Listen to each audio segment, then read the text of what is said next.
ఓం శ్రీ మహాగణాధిపతయే నమః. ఓం నమో భగవతే వాసుదేవాయ. ఓం శ్రీ గురుభ్యో నమః. మహాభారతం రెండవ భాగం. ఆదిపర్వం ప్రథమాశ్వాసం. పూర్వం భృగువు అనే మహాముని ఉండేవాడు. అతడి భార్య పేరు పులోమ. ఆమె నిండు గర్భవతిగా ఉన్న సమయంలో భృగువు స్నానానికి వెడుతూ భార్యని హోమాగ్నిని సిద్ధం చేయమన్నాడు. అప్పుడు పులోముడు అనే రాక్షసుడు పులోమను చూశాడు. అతడికి పులోమ మీద మోహం కలిగింది. అతడు అగ్నిదేవునితో ఆమె ఎవరని అడిగాడు. అగ్నిదేవుడు సందిగ్ధంలో పడ్డాడు. ఈ పులోముడు ఒకప్పుడు పులోమును చేసుకోవాలని అనుకున్నాడు. అయితే పులోమ తండ్రి ఆమెను భృగువుకు ఇచ్చి వివాహం చేశాడు. ఇప్పుడు నిజం చెబితే పులోముడు పులోమను ఏమి చేస్తాడో అని భయపడ్డాడు. అదీకాక భృగువుకు కూడా తన మీద కోపం రావడమే కాక తనను శపించవచ్చు. కానీ నిజం చెప్పకుంటే తనకు అసత్య దోషం అంటవచ్చు అని సందిగ్ధంలో పడి మునిశాపం ఎలాగైనా పోగొట్టుకోవచ్చు అనుకొని అసత్య దోషానికి భయపడి ఆమె భృగువు భార్య అని నిజం చెప్పాడు. అది వినగానే పులోముడు పులోమను గుర్తుపట్టాడు. వివాహం కాకమునుపు ఆమెను పులోముడు చేసుకోవాలని అనుకున్నాడు. కానీ ఆమెను భృగువు వివాహం చేసుకున్నాడు. ఈ నిజం తెలిసిన రాక్షసుడు పంది రూపంలో పులోమును ఎత్తుకొని వెళ్ళాడు. ఆ కుదుపులకు పులోమ గర్భంలోని శిశువు కింద పడ్డాడు. కింద పడిన కారణంగా అతడికి చ్యవనుడు అన్న పేరు వచ్చింది. చ్యవనుడు కళ్ళు తెరచి చూడగానే ఆ తేజోశక్తికి రాక్షసుడు దగ్ధమయ్యాడు. తరువాత పులోమ కుమారునితో భర్త దగ్గరకు చేరింది. ఆ తరుణంలో పులోమ కంటి నుండి జాలువారిన కన్నీరు నదిగా మారి ప్రవహించసాగింది. ఆ నదికి బ్రహ్మదేవుడు వధూసర అని నామకరణం చేశాడు. నదీ స్నానానికి వెళ్ళిన భృగువు ఆశ్రమానికి తిరిగి వచ్చి తేజోవంతుడైన కుమారుడిని చూశాడు. అప్పుడు పులోమ జరిగినది భర్తకు చెప్పింది. భృగువు భార్యతో, నీవు పులోమ అని నా భార్యవు అని అతడికి ఎలా తెలిసింది అని అడిగాడు. పులోమ, నాథ, ఈ అగ్నిదేవుడు నేను పులోమ అని నీ భార్యనని చెప్పాడు. వరాహ రూపంలో అతడు నన్ను తీసుకుపోతున్న తరుణంలో కిందకు జారిన చ్యవనుడు తీక్షణతకు రాక్షసుడు భస్మం అయ్యాడు అని చెప్పింది. అది విని భృగువు కోపించి అగ్నితో, ఆ రాక్షసుడు నా భార్యకు అపకారం చేస్తాడని తెలిసి కూడా నీవు నా భార్య గురించి చెప్పావు గనక నీవు క్రూరుడవు, అందువలన నీవు సర్వభక్షకుడివి అయిపో అని అగ్నిదేవుని చెప్పించాడు. అగ్నిదేవుడు, మహర్షి, అసత్యం పలికినవాడు నరకానికి పోతాడని నీకు తెలియదా? నేను అసత్య దోషానికి భయపడి అలా చెప్పాను. కర్మ సాక్షిని అయిన నేను అసత్యం పలకగలనా? నా అపరాధం ఏమీ లేకనే నాకు నీవు శాపం ఇచ్చావు. నేను నీకు ప్రతిశాపం ఇవ్వగలను. అయినా పరుషోక్తులు పలికినా, కొట్టినా, తిట్టినా ఉత్తమ బ్రాహ్మణులు పూజనీయులే. నేను సదా బ్రాహ్మణులను పూజిస్తాను. బ్రాహ్మణుల మీద కోపించడానికి భయపడతాను. నీవు ఉత్తమ బ్రాహ్మణుడవు కనుక నేను నిన్ను శపించను. సమస్త లోకాలకు హితము చేసే నన్ను శపించి లోకాలకు అపకారం చేశావు. నైమిత్తిక కార్యంలో భాగంగా అగ్నిలో వేసే హోమ ద్రవ్యములను, హవిస్సులను తీసుకువెళ్ళి దేవతలకు, పితరులకు ఇస్తాను. అందువలన నన్ను హవ్యవాహనుడు అని అంటారు. నీ శాప కారణంగా నేనిక అపవిత్రుడినవుతాను కనుక నేనిక హవిస్సులను దేవతలకు, పితరులకు అందజేయలేను. నేనా పని చేయకున్నా లోకాలు స్తంభిస్తాయి అని చెప్పాడు. అసత్య దోషానికి భయపడి నిజం చెప్పిన తనకు వచ్చిన శాపానికి కలత చెంది అగ్నిదేవుడు సర్వభక్షకుడైన తాను పితృకార్యానికి, దేవకార్యానికి పనికిరానని తన జ్వాలలను ఉపసంహరించాడు. లోకంలో దేవక్రతువులు, యజ్ఞయాగములు, ఔపోసనాది కార్యములు ఆగిపోయాయి. దేవతార్చనలో దీపాలు ఆరిపోయాయి. పితరులకు చేసే పిండ ప్రదానాలు ఆగిపోయాయి, అగ్ని కార్యాలు ఆగిపోయాయి. ప్రజలు హాహాకారాలు చేస్తూ మునుల వద్దకు వెళ్ళారు. వారంతా దేవతల వద్దకు వెళ్ళారు. దేవతలు బ్రహ్మదేవుని వద్దకు వెళ్ళారు. బ్రహ్మదేవుడు అగ్నిదేవుని అనునయించి, అగ్నిదేవ, నీవు సమస్త భూతములకు యజమానివి, చరాచర సృష్టికి నీవు హేతుభూతుడవు, సమస్త దేవతలకు నీవు ముఖం వంటి వాడివి, లోకోపావకుడివి అయిన నీవు ఇలా చెయ్యడం ధర్మం కాదు. భృగువు వాక్కు అసత్యం కాదు. సర్వభక్షకుడివి అయినా నీవు సర్వకార్యాలలో ప్రథముడివి. నీవు ఎప్పటికీ పవిత్రుడవే. శుచులలో నీవు శుచుడివి. పూజింపదగిన వారిలో నీవు అగ్రపూజ్యుడివి. కనుక నీ తేజమును తిరిగి ప్రజ్వలింపజేయుము. బ్రాహ్మణ సహాయంతో దేవతలకు హవిస్సులను అందించు అని అర్థించాడు. అందుకు అగ్నిదేవుడు సమ్మతించాడు. రురుడు ప్రమద్వరల వృత్తాంతం. చ్యవనునికి శర్యాతి కుమార్తె సుకన్యకు వివాహమైంది. వారికి ప్రమతి అనే కుమారుడు ఉన్నాడు. ప్రమతికి క్షీరసాగర సమయంలో అమృత కలశంతో పుట్టిన ఘృతాచి అనే అప్సరసతో వివాహం అయ్యింది. ప్రమతికి ఘృతాచికి పుట్టిన కుమారుడు రురుడు. రురుడు స్థూలకేశుడు అనే ముని ఆశ్రమంలో పెరుగుతున్న ప్రమద్వరను వివాహం చేసుకోవాలని అనుకున్నాడు. విశ్వావసు అనే గంధర్వరాజుకు మేనకకు పుట్టిన కుమార్తె ప్రమద్వర. ఒకరోజు ప్రమద్వర పాముకాటుతో మరణించింది. ప్రమద్వర మరణానికి ఆశ్రమవాసులు దుఃఖించసాగారు. అది విన్న రురుడు రోదిస్తూ అరణ్యంలోకి పరిగెత్తాడు. రురుడు శోకిస్తూ ప్రమద్వరను బ్రతికించమని దేవతలను, ఓ దేవతలారా, ఓ బ్రాహ్మణులారా, నేను దేవయజ్ఞములు, వేదాధ్యయనం, వ్రతములు, పుణ్యకార్యములు చేసిన వాడినైతే, నేను నా గురువులను భక్తితో సేవించిన వాడినైతే, నేను ఘోరమైన తపస్సు చేసిన వాడినైతే, నా ప్రేయసి ప్రమద్వర మీ దయవలన విషం నుండి విముక్త కాగలదు అని ప్రార్థించాడు.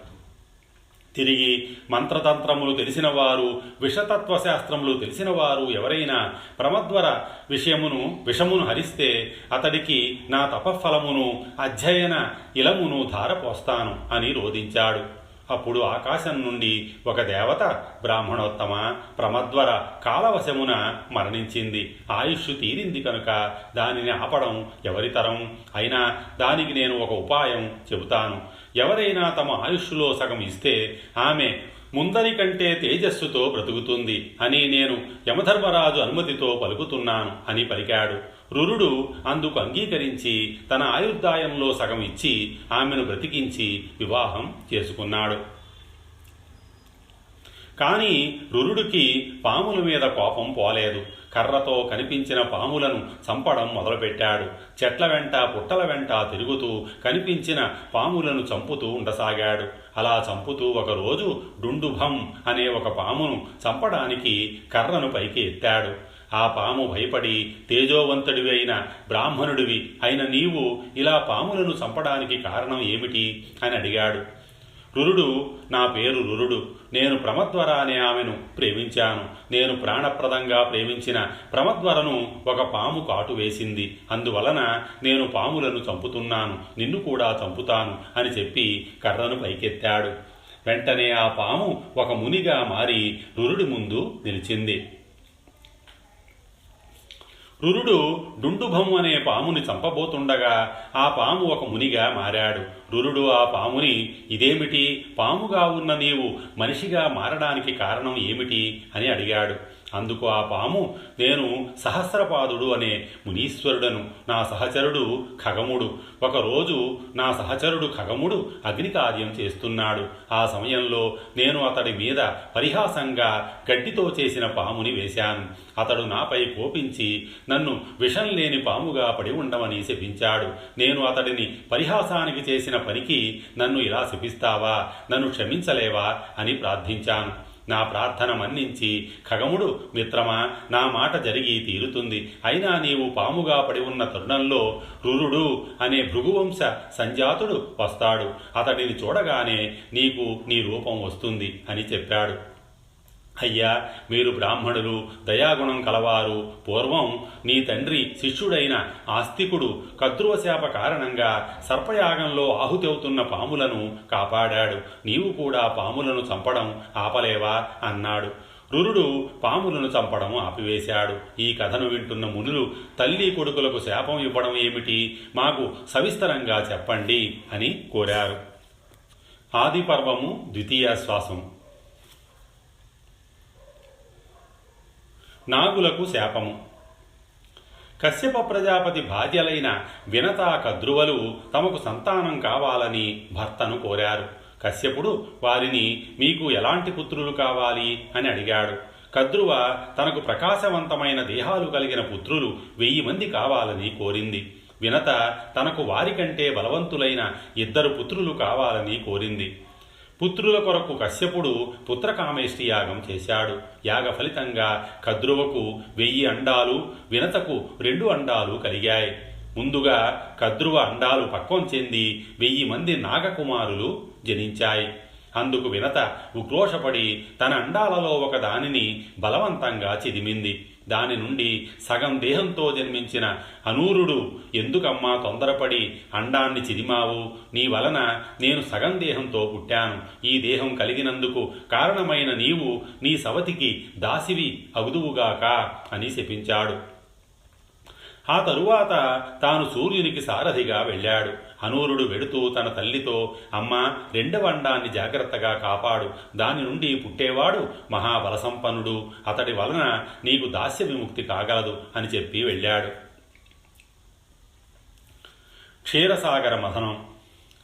ఇలా ఉండగా దేవదానవులు వాసుకిని కవ్వపుత్రాడుగా చేసి మంధర పర్వతాన్ని కవ్వంగా చేసి పాలసముద్రాన్ని మధించడం మొదలుపెట్టారు.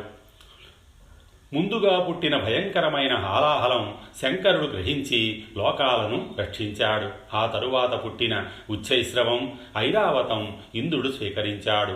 కౌస్తుభమణిని, లక్ష్మీదేవిని విష్ణుమూర్తి స్వీకరించాడు.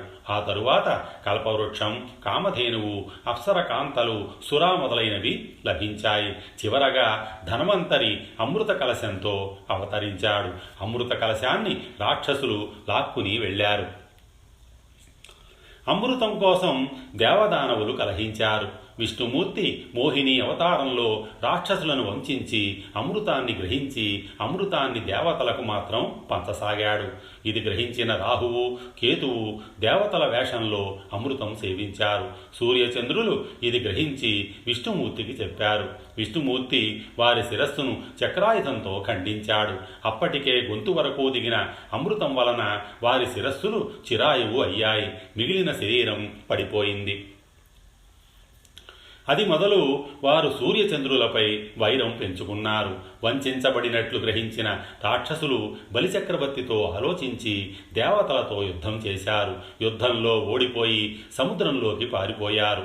దేవతలు మంధర పర్వతాన్ని స్వస్థలంలో ఉంచి స్వర్గలోకం చేరారు. వినత కద్రువుల పందెం. ఇంద్రుని ఉచ్చైశ్రవం సముద్ర తీరంలో తిరగటం చూసిన కద్రువ వినతతో అంతటి తెల్లని అశ్వం తోక మాత్రం నల్లగా ఉందని చెప్పింది. అందుకు వినత తోక తెల్లగా ఉంది కదా అని చెప్పింది. దీనితో సవతులకు పంతం పెరిగి పందెం కాచారు. ఆ పందెం ప్రకారం గెలిచిన వారు ఓడిన వారికి దాస్యం చేయాలని ఒప్పందం కుదుర్చుకున్నారు. వినత అప్పుడే కావాలంటే దగ్గరికి వెళ్ళి చూద్దామని చెప్పింది. కద్రువ వినతను వారించి మరునాడు చూద్దామని ఇంటికి వెళ్ళింది.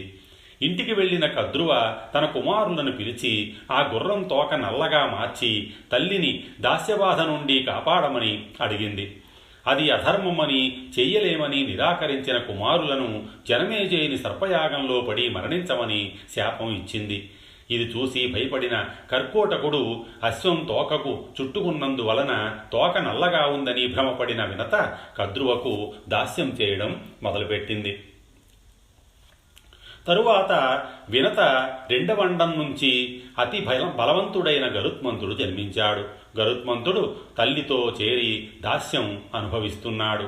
ఒకరోజు కద్రువ, గరుడా, నీ తల్లి నాకు దాసి, నీవు దాసీపుత్రుడవు కనుక నీవు రోజు నీ సోదరులైన నాగులను రెక్కల మీద విహారానికి తీసుకెళ్ళు అన్నది.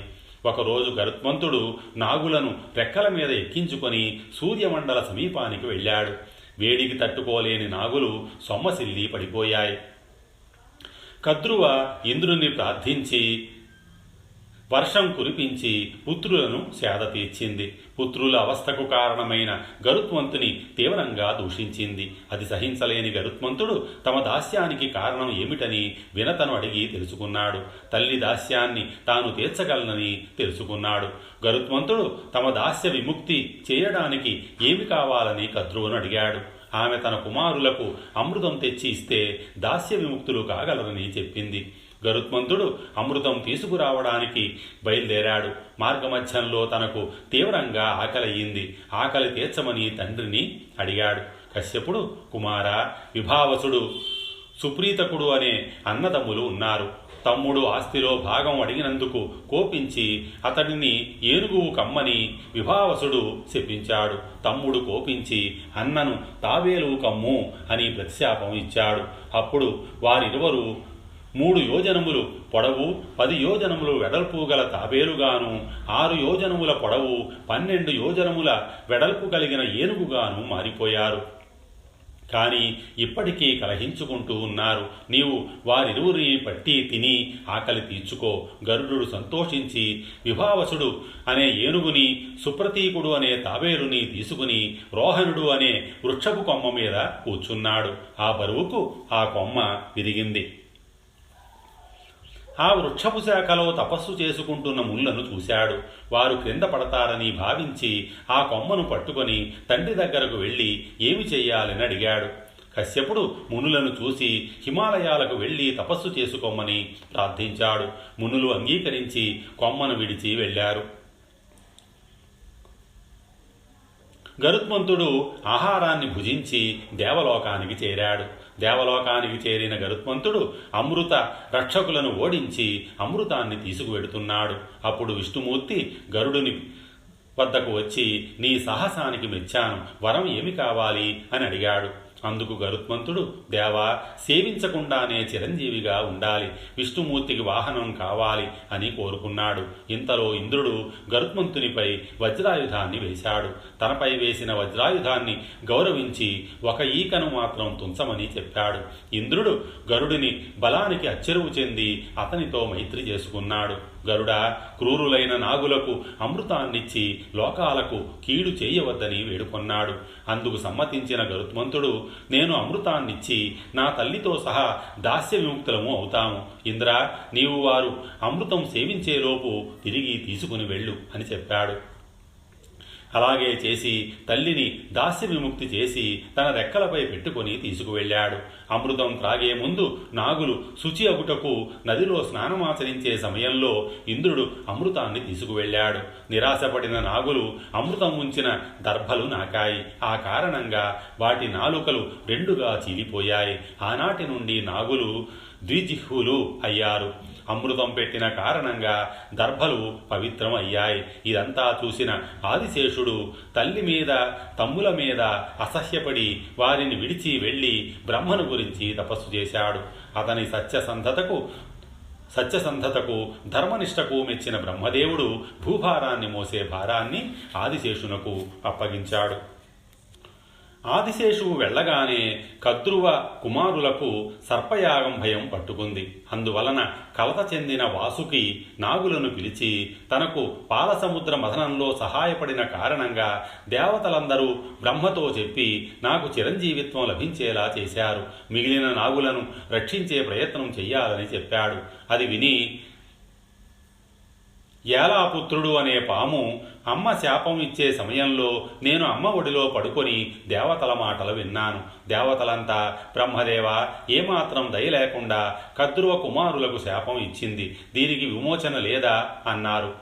బ్రహ్మదేవుడు దేవతలతో పాములు లోకానికి హాని చేస్తాయి గనక ఈ శాపం మంచిదే, అయినా మంచి సర్పాలను రక్షించే ప్రయత్నం జరత్కారువు దంపతులకు పుట్టిన ఆస్తికుడు చేస్తాడు అని దేవతలు చెప్పగా విన్నాను. ఆ తరువాత వాసుకి తన సోదరి జరత్కారువుని వివాహమాడడానికి జగత్కారుని కోసం ఎదురు చూస్తున్నాడు. జరత్కారువు ఒక ముని. అతడు వివాహం చేసుకోకుండా బ్రహ్మచర్య వ్రతాన్ని పాటిస్తున్నాడు. ఒకరోజు ఒక మడుగు సమీపంలో ఎలుకలు కొరకగా మిగిలిన రెల్లు దుబ్బులను చూశాడు. వాటిని ఆధారం చేసుకుని వేలాడుతున్న ఋషులను చూసి, మహాత్ములారా, ఇలా తలకిందులుగా ఎందుకు వేలాడుతున్నారు? ఇదేమి తపస్సు అని అడిగాడు. అందుకు వారు, మా వంశంలో పుట్టిన జరత్కారు అనే పాపకర్ముడు వివాహం చేసుకుని వంశాభివృద్ధి చెయ్యలేదు. అందువలన అతని పితృదేవతలమైన మాకు ఉత్తమగతులు కలగలేదు. నీకు అతడు కనిపిస్తే మా సంగతి వివరించి మాకు ఉత్తమగతులు కలగజేయమని చెప్పు అన్నారు. అది విని జరత్కారువు పితృరుణం తీర్చుకునే నిమిత్తం వివాహం చేసుకోవడానికి తన పేరు కలిగిన కన్య కోసం వెతకసాగాడు. కానీ అతనికి తన పేరు కలిగిన కన్య లభ్యం కాలేదు. అది తెలుసుకున్న వాసుకి తన చెల్లెల్ని తీసుకుని జరత్కారుని దగ్గరకు వెళ్ళాడు. వాసుకి జరత్కారునితో, మహాత్మా, ఈమె నీ పేరు కలిగిన కన్య, ఈమెను వివాహం చేసుకోండి అన్నాడు. అందుకు సమ్మతించి జరత్కారువును వివాహం చేసుకున్నాడు. అతడు భార్యతో, నీవు నా మాటను ఎప్పుడూ మన్నించాలి. నీవు నాకు ఎదురు చెప్పిన రోజు నేను నిన్ను విడిచి తపస్సు చేసుకోవడానికి వెడతాను అన్నాడు. ఆమె అందుకు అంగీకరించింది. జరత్కారు గర్భవతి అయ్యింది.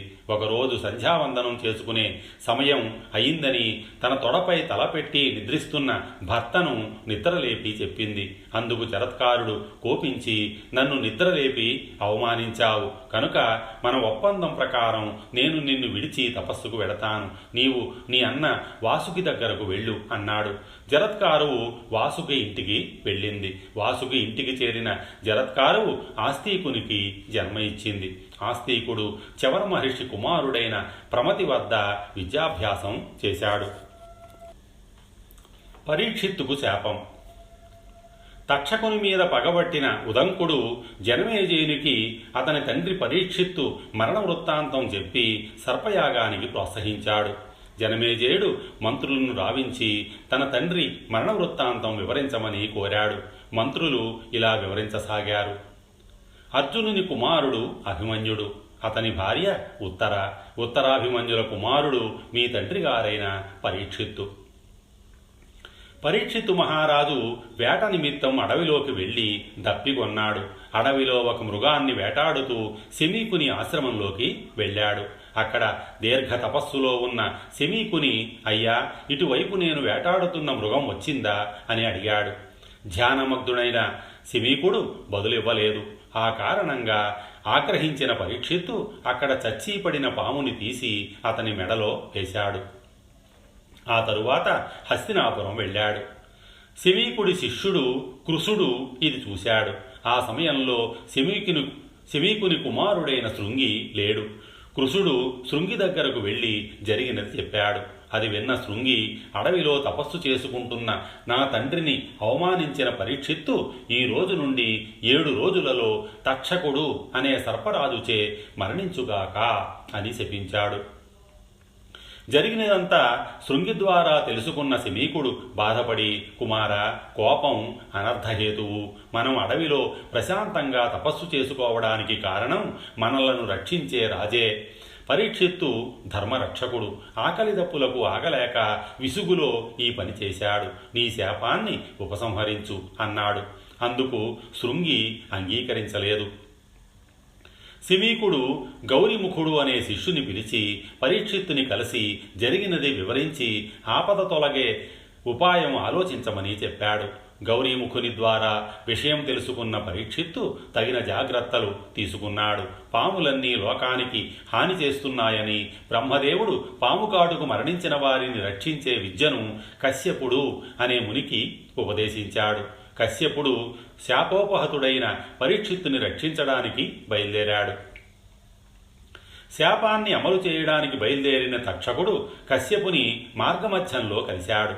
తక్షకుడు కశ్యపుడు పరీక్షిత్తుని రక్షించడానికి వెడుతున్నాడని తెలుసుకున్నాడు.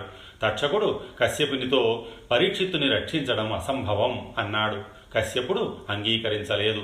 తక్షకుడు పక్కన ఉన్న వృక్షాన్ని కాటువేసి దాన్ని బతికించు చూద్దాం అన్నాడు. కశ్యపుడు ఆ బూడిదను మంత్రించి జీవింపజేశాడు.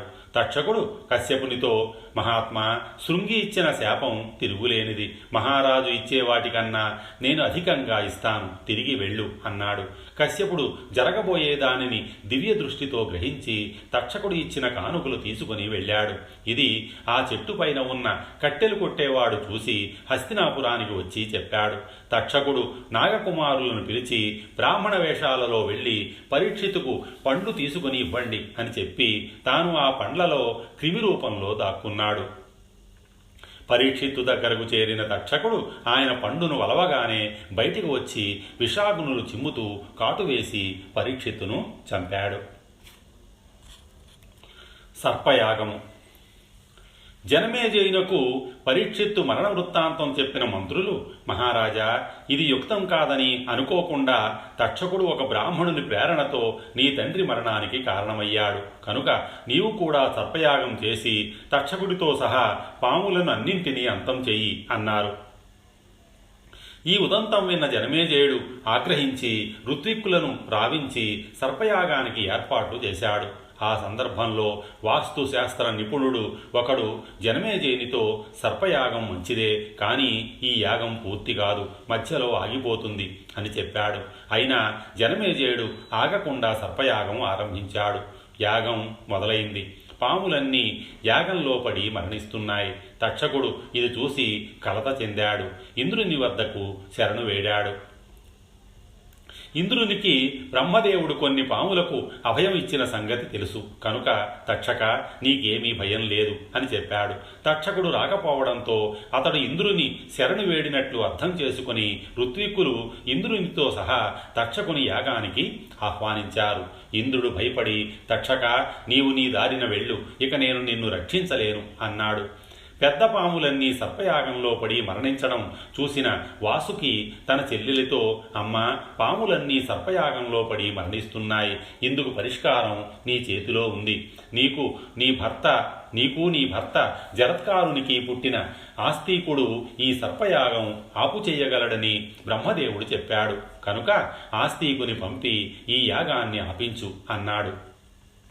అది విన్న జరత్కారువు ఆస్తికుని పిలిచి, కుమారా, నీ మేనమామ మాట విన్నావు కదా, నీవు వెళ్ళి సర్పయాగాన్ని నిలుపు అని కోరింది. ఆస్తికుడు జనమేజయుని వద్దకు వెళ్ళాడు. ఆస్తికుడు బయలుదేరి వెళ్ళి జనమేజయునితో, జనమేజయ, నీ పూర్వీకులైన రఘువు, మాంధాత, దశరథుడు, రాముడు, ధర్మరాజు మొదలైన మహారాజులలో ఉన్న గుణాలన్నీ నీలో ఉన్నాయి. నీవు యజ్ఞయాగాదులు చేసి పునీతుడివి అయ్యావు. నీవు చేస్తున్న యాగం గొప్పది. సర్వశాస్త్ర సంపన్నులచే ఈ యాగం నిర్వహించబడుతుంది. వ్యాసుడు మొదలైన వారి రాకతో ఈ యాగం వైభవాన్ని సంతరించుకున్నది. నీకు శుభం కలుగుతుంది అన్నాడు. ఆ స్తుతికి సంతోషపడి జనమేజయుడు ఆస్తికునితో, మహాత్మా, ఏం వరం కావాలో కోరుకో అన్నాడు. ఆస్తికుడు, జనమేజయ, ఈ సర్పయాగం ఆపించి నా బంధువులను రక్షించు అన్నాడు. గొప్ప తపస్వి అయిన ఆస్తికుడు కోరాడు గనక జనమేజయుడు సర్పయాగాన్ని ఆపించాడు. తక్షకుడు వెనుతిరిగి నాగలోకం చేరాడు. ఆస్తికుడు యాగాన్ని ఆపి సర్పాలను రక్షించినందుకు యాగశాలలోని వారంతా సంతోషించారు. స్వస్తి. శ్రీ ఉమామహేశ్వర పరబ్రహ్మార్పణమస్తు.